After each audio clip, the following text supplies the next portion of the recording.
बंधुगण देखंतु ये वैकेंसी आपनकर आसीछि भारत सरकारकर अधीन थिबा इंटेलिजेंस ब्यूरो बा आईबी तरफ सर्वमोट आपन देखि पारुथिबे 3717 गोटे आपनकर पदवी 3717 गोटे आपनकर पदवी आसीछि असिस्टेंट सेंट्रल इंटेलिजेंस ऑफिसर पई आपनकर। तो जदि आपण केवल +3 पास आपण करिसंती केवल +3 पास करिसंती एवं भारत सरकारଙ୍କର ଅଧୀନରେ ଆପଣ ଚାକିରି କରିବା ପାଇଁ ଚାହୁଁଛନ୍ତି ଏବଂ ଆପଣଙ୍କର ଏଜ୍ ଲିମିଟ୍ ମିନିମମ୍ 18 ବର୍ଷରୁ 27 ବର୍ଷ ଭିତରେ ଅଛି ତଥା ST SC ମାନଙ୍କର 5 ବର୍ଷ ବଢ଼ିଯିବ ତ 18 ରୁ 32 ବର୍ଷ ଭିତରେ କିମ୍ବା OBC ମାନଙ୍କର 3 ବର୍ଷ ବଢ଼ିଯିବ ତ 18 ରୁ 30 ବର୍ଷ ଭିତରେ ଯଦି ଆପଣଙ୍କର ଏଜ୍ ଅଛି ଦେନ୍ ଏହି ଭିଡ଼ିଓକୁ ଆପଣ କମ୍ପ୍ଲିଟଲି ଦେଖିବେ डिटेल्ड इनफॉरमेशन मु आपको प्रोवाइड करी।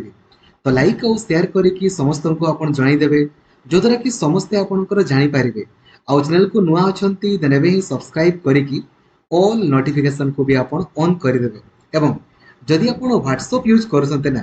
ए नंबर को आपन सेव करिवे 8895154969 ए नंबर को आपन सेव करिवे आ व्हाट्सएप रे आपन हाई लिखि देबे तो आपन को automatically WhatsApp group Telegram group तथा मते पर्सनली मेसेज करिवारो लिंक मध्य आपन को मिलि जिवो एवं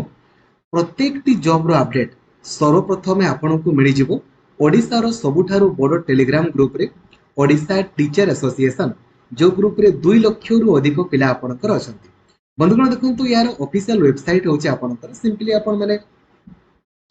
गूगल रे आपनकर सर्च करिवे आईबी बा इंटेलिजेंस आपनकर ब्यूरो आपनकर एटा होची आपनकर ऑफिशियल वेबसाइट आपनकर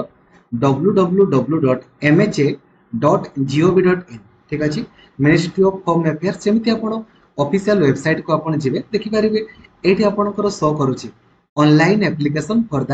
पोस्ट ऑफ एससीआईओ या ऊपर आपण क्लिक करिवे जेमति क्लिक करिवे ओके ऊपर क्लिक कले एठी देखंतु ए लिंक रे आपण को क्लिक करके आपण ऑनलाइन अप्लाई करि पारिबे ठीक अछि। एटा होची आपनकर ऑफिशियल लिंक ठीक अछि। तो मु आपन को जणाइ देबा पई चाहि पदवी आपण जानि गले 3717 गोटी पदवी अछि दरमा आपण देखि दियंतु बहुत अधिका आपनकर पदवी क्वालिफिकेशन केवल +3 पास आ कंप्यूटर जानि थिबे कंप्यूटर सर्टिफिकेट आपनकर किछि भी दरकार नै ठीक अछि। एवं आ गोटे इंस आपण देखंतु the age limit is flexible up to 35 years for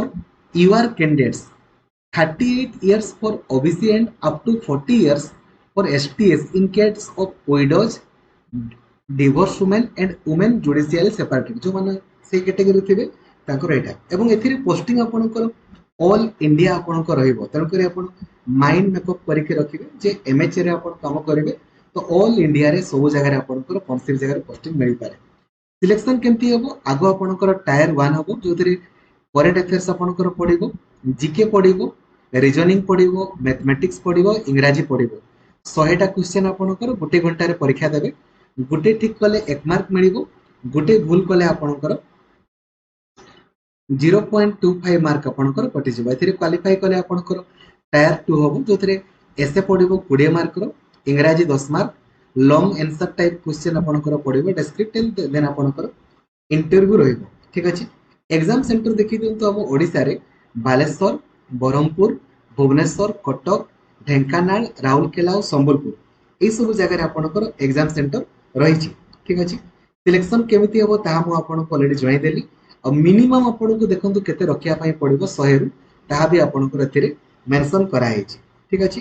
then देखंतु आपनकर एथिरे अप्लाई डेट ऑलरेडी अप्लाई 19 तारिख पाखरु आरंभ होईछि लास्ट डेट आपनको पई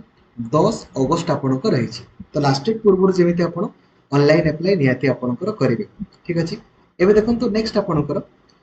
एप्लीकेशन फी आपनकर केते पडिबो ता देखि दियंतु समस्त को आपनकर 550 आपनकर पडिबो